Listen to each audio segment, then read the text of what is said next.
Okay, I've got a great football charity story to tell you about. Well, I'm not going to tell you about it. Let's speak to Andy Lindley, who's going to tell us all about it. Hi, Andy, how are you? Yeah, I'm very good. Thanks, Rob. How are you? SANDS. Tell us all about SANDS. Okay, so SANDS stands for the Stillbirth and Neonatal Death Charity. And they're a charity formed many years ago to support families who have been affected by baby loss, either during pregnancy, childbirth, or shortly after. And SANDS United is a football team that was formed about 4 years ago now, 3, 4 years ago, up in Northampton by a guy called Rob Allen.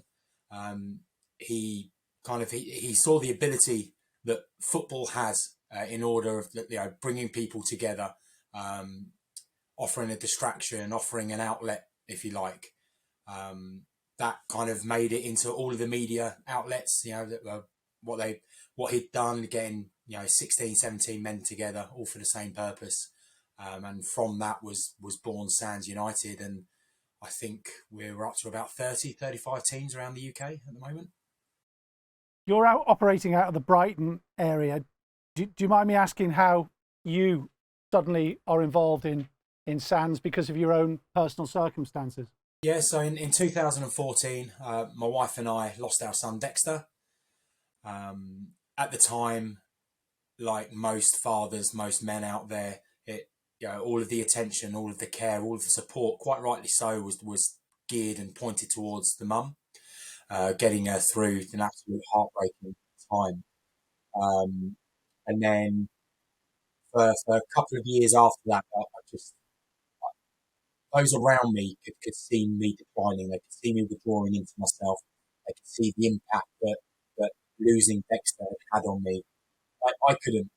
I didn't see the signs. I didn't notice my behaviour changing, myself withdrawing, becoming dependent on all of those things that give you a little bit of joy or a bit of fun in life. And it wasn't until I lost my mum a few years ago, quite young, and it really showed me I needed to do something for me. I needed to give myself a break, give myself an outlet. I stumbled across SANDS United, and I remember speaking to the football team I was involved at the time. We need to stand for more than just being a football team. We need to start giving back to grassroots. We need to offer men something more than just football. And that's when I got in touch with the charity and inquired about setting up my own team. Once you'd set up the initial SANDS, what kind of reaction did you get from? And were you surprised, or how did it manifest itself? Yeah, I was surprised both positively and quite negatively, in that I contacted the charity expecting other people in my area to have already contacted them about setting up a team. That wasn't the case. It was just me. And that was February 2019. And I then set up the social media pages, to try to get our message out there, to the masses as quickly as I could. And kind of engagement was good, but I wasn't reaching the dads, the men that liked football who'd been affected by baby loss. So it started slow, but I guess a bit like a rolling snowball, really. It took a while to get going, but once it did, the interest, the support that we received from around the county, from other football teams, from the league, the Football Association has been phenomenal. And I think we're about 45 members at the moment. It's absolutely fantastic. Did you find that we've talked a lot on Soccer X in the last couple of weeks about mental health and men maybe not opening up? Is that a stumbling block? Is that a factor where men often feel they don't need help, we don't need support? I think that's a stumbling block of getting men into the team. I was fortunate in a way in that because I've been here from the beginning, I set this team up. I haven't had to step into an empty room. Not an empty room, sorry. I haven't had to step into a changing room, a training pitch as the new guy. I haven't had to step in and bear my...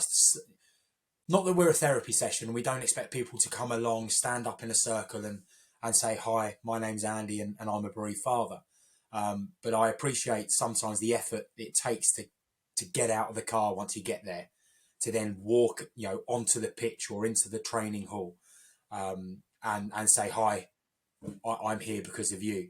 That takes a lot of effort, and that's a big step. But what we find, and the feedback I'm getting is once you're there, because it's not a therapy session, that whole thing of men are from Venus and women from Mars, or however that sentence goes, we do cope differently. We do react differently to women, and most of the traditional support network that works for women, that works for the mums, because I guess that's how they're used to coping. That's how they're used to start fixing themselves, if you like. Whereas men, we're the fixers usually. We're the rock. We're the ones people lean on, turn to. So what our team allows is for people to open up and talk when they're ready. So we could be sitting in the changing room and it'll just be silent for a couple of minutes before kick-off or before we leave the changing room. No one has to say a word, but I think being around those like you is enough. We've tried to open up lots of methods of communication within the team to try and make it easier for people to reach out. So they can do that in person. They can do it via WhatsApp or social media. We also have an anonymous survey that's permanently open, and it's just one question. It says, "How are you?" And then, if anyone needs to just kind of dump their emotions or their feelings, and as scatty or as mixed up as they can be, they can just get it out. Sometimes they don't press send; they just simply delete it. But typing it is enough sometimes. We are finding that operating differently to the traditional support networks is really resonating with men, and not just bereaved dads, but uncles, granddads, siblings, brothers, uncles, nephews. Yeah, we've had a lot of different type of men affected by baby loss. It's obviously very difficult to talk about other people. How's it helped you?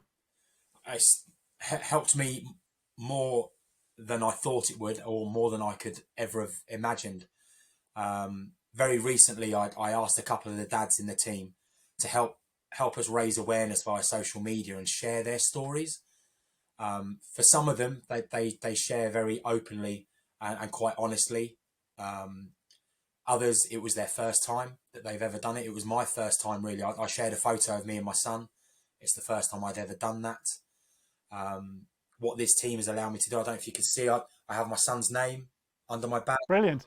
I probably have more SANDS United merchandise with my son's name on it than I do any other type of clothing. Brilliant. And it says a lot because I've been collecting Sheffield Wednesday shirts since the 90s.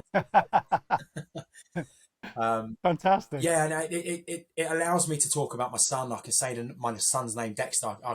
It can give me a cause to smile now, rather than just that constant ache, that vacancy, that void. That when we left the hospital without him.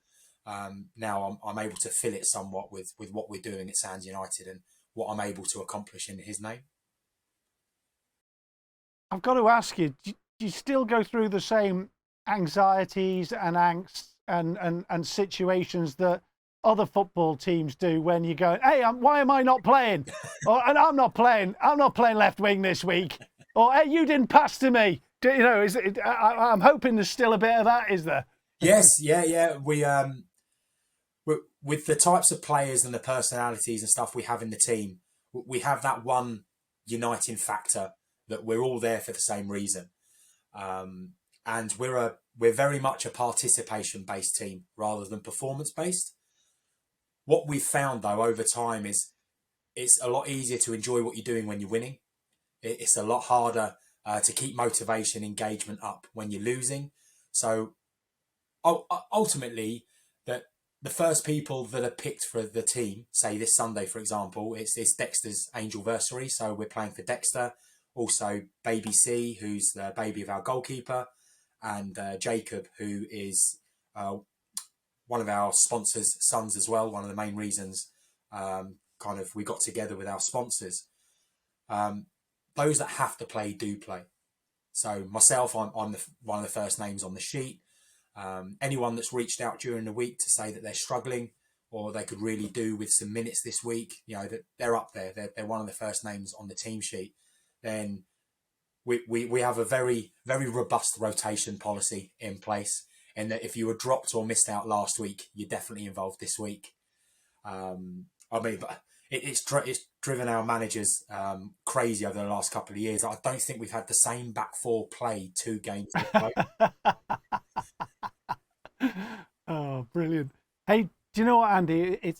It's absolutely, it's a heartwarming, it's an amazing, it's a fantastic story, and it's great to see SANDS not just in the Brighton area but throughout the country, going from strength to strength. We're delighted you shared your story with us here on Soccer X TV, and we wish you all of you all the very best for the future.